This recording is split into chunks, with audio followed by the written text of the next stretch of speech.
ಮಂಗಳೂರಿನಲ್ಲಿ ಲಾರಿಗಳ ಬ್ಯಾಟರಿ ಕಳವು ಪ್ರಕರಣಕ್ಕೆ ಸಂಬಂಧಿಸಿದಂತೆ ಇಬ್ಬರು ಆರೋಪಿಗಳನ್ನ ಕೋಣಾಜಿ ಠಾಣೆಯ ಪೊಲೀಸರು ಬಂಧಿಸಿದ್ದಾರೆ. ಕಡಬಾಟ್ ತಾಲೂಕಿನ ಕುಂತೂರು ಪೆರಬರೆಯ ರಾಜೇಶ್ ಕೆ, ಬಂಟ್ವಾಳ ತಾಲೂಕಿನ ಕೆದಿಲ ಗ್ರಾಮದ ಸಿನಾನ್ ಬಂಧಿತರಿಂದ 2.70 ಲಕ್ಷ ರೂಪಾಯಿ ಮೌಲ್ಯದ ಸೊತ್ತುಗಳನ್ನು ಅಧಿಕಾರಿಗಳು ವಶಕ್ಕೆ ಪಡೆದುಕೊಂಡಿದ್ದಾರೆ.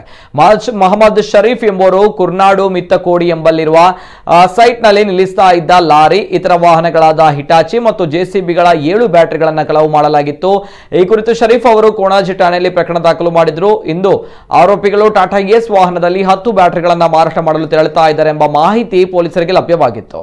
ಈ ನಿಟ್ಟಿನಲ್ಲಿ ಕಾರ್ಯಾಚರಣೆ ಆರಂಭಿಸಿದ ಪೊಲೀಸರು ಬಾಳೆಪುಣಿ ಗ್ರಾಮದ ಸುಟ್ಪಾಡಿ ಕ್ರಾಸ್ ಬಳಿ ಟಾಟಾ ಏಸ್ ವಾಹನವನ್ನ ತಡೆದು ನಿಲ್ಲಿಸಿ ಆರೋಪಿಗಳನ್ನು ಬಂಧಿಸಿದ್ದಾರೆ. ಇನ್ನು ಬಂಧಿತರನ್ನ ನ್ಯಾಯಾಲಯಕ್ಕೆ ಹಾಜರುಪಡಿಸಲಾಗಿದೆ ಎಂಬ ಮಾಹಿತಿ ಪೊಲೀಸ್ ಮೂಲಗಳಿಂದ ಲಭ್ಯವಾಗಿದೆ.